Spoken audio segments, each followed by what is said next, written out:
What is up, guys? TBL here with another Call of Duty Ghost video. And yes, you did read that title right. This is a Killstreak gameplay. I go nearly flawless, 25-1, and end the match with a bang. Now I guess this could serve as a sort of a request video. I get requested to do Killstreak videos sort of a lot. And the reason I haven't posted any Killstreak videos before now is mainly because they're a hassle for me to get.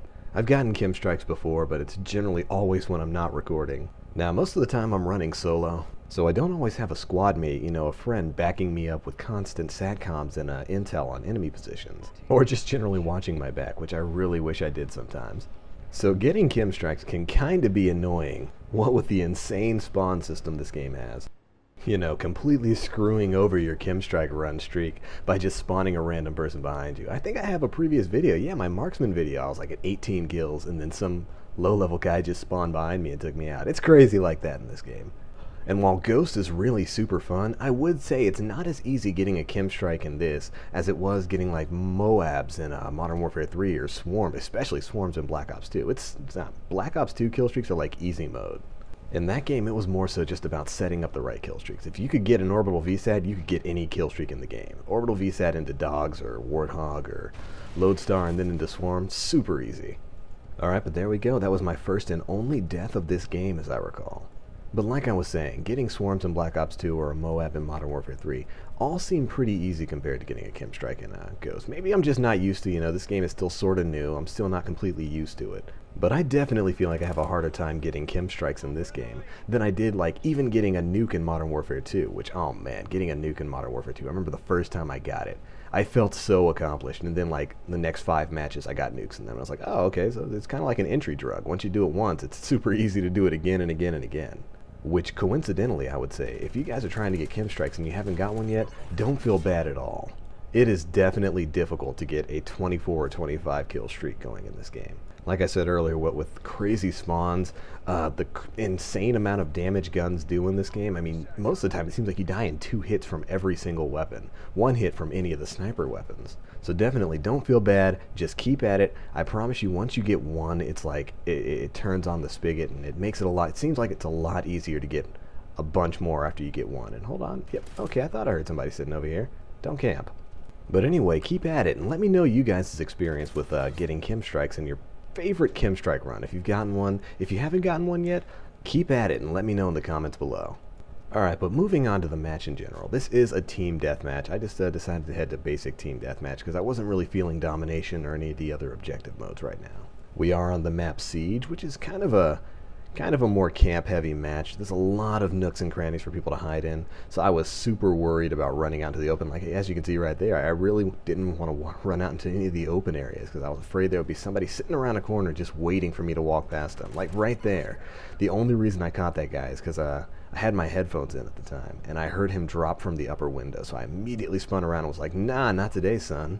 But anyway, this map is really good for objective-based modes. Like Blitz is really fun on this map, and Domination is, this is probably one of the best maps for Domination. Because like I said, there are a lot of places and nooks and crannies for people to hide, but it also makes really great choke points. You can catch people in this area right here where the little train is at, which I think I hit the train, yeah. A lot of people don't know you can do this, but you can move that little train right there, and it'll just go out onto the battlefield. But anyway, I kind of like this map. It does have its camping spots, but overall, I think it's a pretty fun place to play. And now my weapon of choice for this match is the FAD. I was really just kind of looking for something different to use. I had been using the Remington all day, and oh man, that high-powered thing is a monster. But I decided to go for something with a little bit of a faster rate of fire, so I dropped to the FAD, packed a suppressor on that thing, and I think the other attachment I have on is extended mags. It does seem like it takes a bit longer to kill with this at mid to long ranges, but it worked out pretty well for me in this match, since for the most part, I was kind of rushing through corners and just like that, running into people head on. Now, as I'm sure you saw right there, or probably noticed early in the match, I am using the perk Deadshot, which essentially adds the effect of stopping power. If you're familiar with previous Call of Duty games like Modern Warfare 2, stopping power increases the damage output that your weapons do, but it's a little bit different in Ghost. And that difference is basically that instead of activating for every shot and having every bullet that you fire deal increased damage, you have a set percentage of those shots will deal increased damage. Like, yeah, it's like, I think it starts at like maybe a 20% chance that your bullet will deal increased damage, and then as you get kills, the likelihood of you dealing increased damage also increases. As I recall, the effect maximizes in percentage. After about 4 kills, I think it gets up to like maybe a 40% chance to deal increased damage per shot, per bullet per shot. Don't quote me on that, I'm just paraphrasing what I can remember.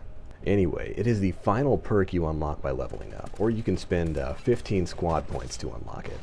It's a really powerful perk, but you kind of have to use it in the right scenarios. Like, don't use it on a sniper rifle. It's completely worthless on a sniper rifle, since those are going to be one-hit kills anyway. But it works really well on like handguns, assault rifles, and pretty much everything else. It's always nice to drop somebody in one less shot. But anyway, I have built up to the all specialist bonus, as you saw there. For the perk setup I have, it requires about 12 kills to get the all specialist bonus, so we're about halfway to a chem strike.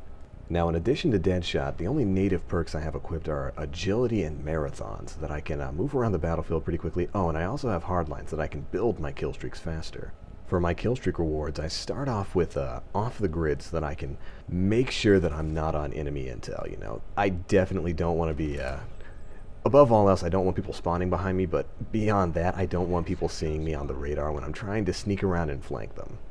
After that, my next specialist unlock is Scavenger, so that I can restock. About the time I get to Scavenger, which I think is like 7 kills in, is usually when my primary weapon is starting to run out of ammo, so that comes right in time to save me. Beyond that is the coup de grace, one of my favorite perks in this game, Wiretap. If you guys don't know what Wiretap does, it basically allows you to receive intel from not only your friend's SATCOMs, but also enemy SATCOMs as if they were your own. It is the ultimate espionage kill streak. And it's probably actually the reason, one of the major reasons I was able to do this chem strike run without getting caught. Every time one of the enemy players throws down a SATCOM, I receive intel for it, so they're showing up on my radar rather than me showing up on theirs. And I think that's where it's important to mix the mixture between off the grid and Wiretap is really just one super powerful combination. You know, something your enemy will never expect in Ghost is that you're using their equipment against them, and that every time they set down a SATCOM so they can try to see where your friends are, that's really painting themselves on the radar. You can see where they are. It's really just a cool perk, and I would definitely recommend it for anybody trying to do very large killstreak runs or chem strike runs. It'll keep you alive. The remaining perks that I get after completing the all specialist bonus are just basically Amplify, so I can hear footsteps better, Sit Rep, so that I can see enemy equipment all over the map, Ping, so that whenever I take out an enemy, they send out a little radar ping that shows me where their friends are. And finally Focus, so that if I do get into a gunfight, I'll have the advantage because I won't be taking so much recoil when I'm getting shot. And that's pretty much it for this specialist class. If I were to pick one of those previous perks that really does stand out to me, I cannot begin to explain how helpful SitRep is.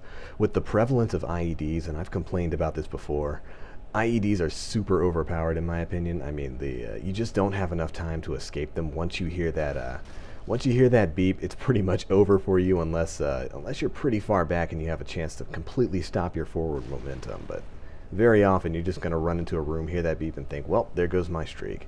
So SitRep helps tremendously with dealing with traps like IEDs and the like. And see right there is a perfect example.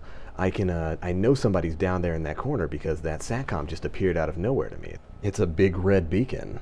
But segueing from that IED note, I do have some good news for those of you who are like me and don't really like the IEDs.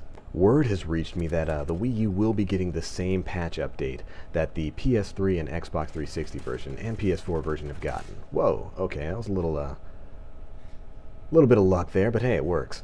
I got news of this from my boy Magik, TheMethod. I've talked about him on this channel before. He's just a really awesome guy. I've been playing a lot more with him as of late, and I'm trying to get more games in with that guy, and maybe even a co-op video sort of thing going on, because he's really cool. You should check out his channel. I'll have a link to it in the description.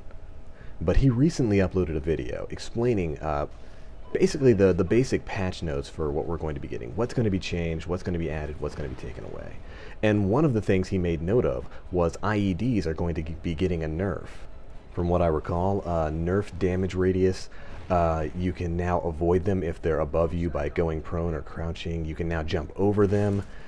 I don't know about you guys, but that is music to my ears. Every Call of Duty game has had great explosive traps, but you're usually able to avoid them. With bouncing Bettys, you go prone.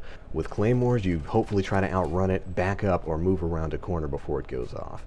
But IEDs really don't have any kind of balancing effect. You almost have to have sit-rep equipped so that you can see them basically before they go off, because most of the time, when you hear that beep, like I said before, it pretty much just means you're done.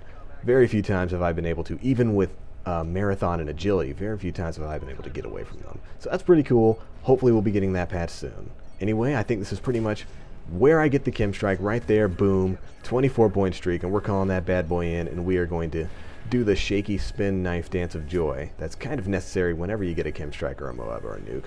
But here we go. Boom. That is the 25-point gun streak, the chem strike. It's basically the nuke of this game. 24 if you have hardline. I did get super lucky there because we were 1 point away from clearing the match, and if somebody had killed an enemy before then my chem strike basically wouldn't have counted, but boom, there we go. That's the replay proving that I got the final kill. Nice little change in scenery there. You can see the bomb going off in the background, and boom, not bad at all. But anyway, that's it. We had ourselves a near flawless 25-1 gameplay, and got ourselves a solo chem strike. Not bad at all. Anyways, that's it for this one, guys. Make sure you check those links in the description for tons of cool stuff. And if you haven't already, feel free to check out my channel where you can find tons more Call of Duty videos. On a final note, just a heads up, my PS4 is in the mail. Hope you guys are looking forward to videos from that platform. Anyways, that's it for this one, guys. As always, I am TheBlackLink. Stay frosty.